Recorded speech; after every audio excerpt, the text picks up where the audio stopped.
Next topic is applying chemical fertilizers. What happens that the crop absorbs all the fibers and the nutrients of the soil. जब farmer crops को produce करता है तो crops सारी ज़मीन soil का nutrients और फाइबर एब्जॉर्ब कर लेते हैं. अब उसको रिकवर करने के लिए फार्मर्स क्या करते हैं कि उसमें से उस पर आर्टिफिशियल फर्टिलाइजर्स फिर से डाल देते हैं, जैसे phosphorus, nitrogen. So the quality of the soil is maintained. इससे क्या होता है कि सॉइल की क्वालिटी जो होती है वो मेंटेन्ड होती है. नेक्स्ट टॉपिक है हमारा नाइट्रोजन. तो नाइट्रोजन जो होता है वो 2 टाइप से प्लांट्स उसको एब्जॉर्ब करते हैं. ठीक है, पहला है आपका नाइट्रोजन साइकिल. नाइट्रोजन साइकिल में क्या होता है कि the waste of animals and its urine it is decomposed with the help of bacteria और फंगी. जो वेस्ट होता है एनिमल का और उसका यूरिन होता है वो फंगी और बैक्टीरिया के ज़रिए से डिकम्पोज हो जाता है. और जब डिकम्पोज होता है तो वो रूट्स जो होती हैं प्लांट की उस तक पहुंच जाता है जब उसमें पानी पड़ता है. उसके बाद जो रूट्स होती हैं वो उसको नाइट्रेट्स में बदल देती हैं और उससे वो नाइट्रेट्स पूरे प्लांट में वापस से चला जाता है. ठीक है, तो इसी प्रोसेस को कहते हैं नाइट्रोजन साइकिल. नेक्स्ट टॉपिक है नाइट्रोजन फिक्सेशन.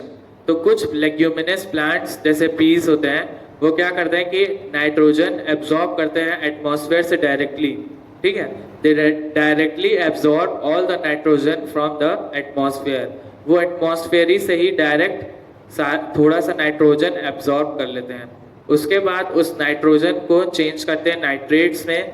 उसके बाद वो पूरे प्लांट्स में सर्कुलेट हो जाता है. तो इसी प्रोसेस को कहते हैं नाइट्रोजन फिक्सेशन. नाइट्रोजन फिक्सेशन में एटमॉस्फेयर से नाइट्रोजन यूज होता है और नाइट्रोजन साइकिल में जब डिकम्पोज हो जाता है कोई भी ऑर्गेनिक मटेरियल, जब डिकम्पोज होता है उसके बाद से वो प्रोसेस शुरू होता है. नेक्स्ट है आपका वीड्स. वीड्स क्या होता है? These are unwanted plants. जो अनवांटेड प्लांट्स होते हैं जो ग्रो करते हैं. जब फार्मर्स कोई क्रॉप प्रोड्यूस करता है तो वीड्स निकल आते हैं उसी पे. ठीक है, तो वीड्स क्या करते हैं कि they absorb all the water nutrition. Okay, they absorb all the water and nutrition. तो वो नाइट्रेशन और वाटर को एब्जॉर्ब कर लेते हैं. इससे जो क्रॉप्स को एक स्पेसिफिक क्वांटिटी में उतना फ़ायदा या उतना मिनरल्स या उतना फाइबर नहीं पहुंच पाता है. ठीक है, तो उससे क्रॉप्स को बहुत नुकसान होता है. वीड्स की कुछ क्वालिटीज़ होती हैं कि वो रिप्रोड्यूस बहुत जल्दी हो जाते हैं. ठीक है, वीड्स जो होते हैं वो रिप्रोड्यूस बहुत जल्दी हो जाते हैं.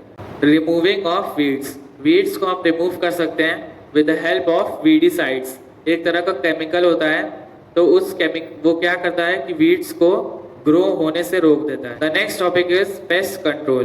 Paste control means that there are certain animals like mouse, birds, वो यील्ड को कम कर देते हैं या तो उसके फ्रूट्स को डिस्ट्रॉय कर देते हैं या लीव्स खा जाते हैं.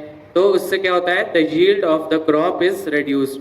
जो क्रॉप की जो एक्चुअली यील्ड होती है वो बहुत कम हो जाती है. तो इसको रिमूव करने के लिए फार्मर्स क्या करते हैं? They use the artificial pesticides. Pesticides helps the farmers to control the pest. Next topic is harvesting. Removal of crop from the field when it is fully produced. This process is called harvesting. जब कोई plant या जब कोई crop fully produce हो जाता है तो उसको हम निकाल देते हैं, रिमूव कर देते हैं. इसी प्रोसेस को कहते हैं हार्वेस्टिंग. इसको हिंदी में कहते हैं कटाई. After harvesting threshing is done. Threshing में क्या होता है कि ग्रेन्स को उसकी क्रॉप से निकाल दिया जाता है. ठीक है, this process is called threshing. Removal of grains from the crop is called threshing. After that is winnowing. Winnowing is the process of separating the grains again with the help of machines or manual labor.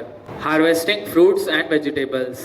So very much care should be taken when the fruits and vegetables are being harvested. The fruits and the vegetables after harvesting must be kept at a very clean place or in a clean basket so that the fruit and the vegetables are not damaged.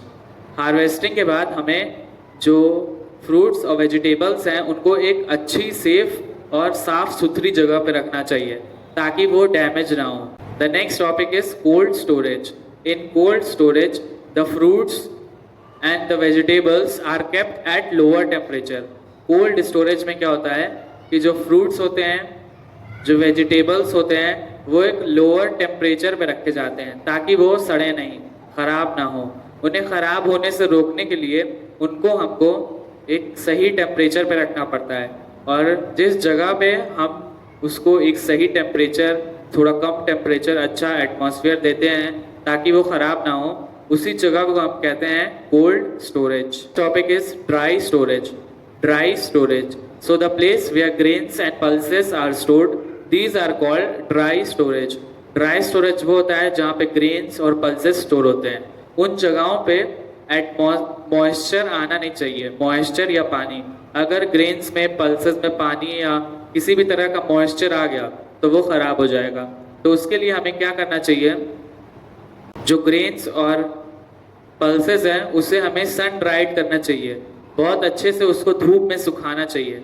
उसके बाद हमको cold या dry storage में डलवाना चाहिए।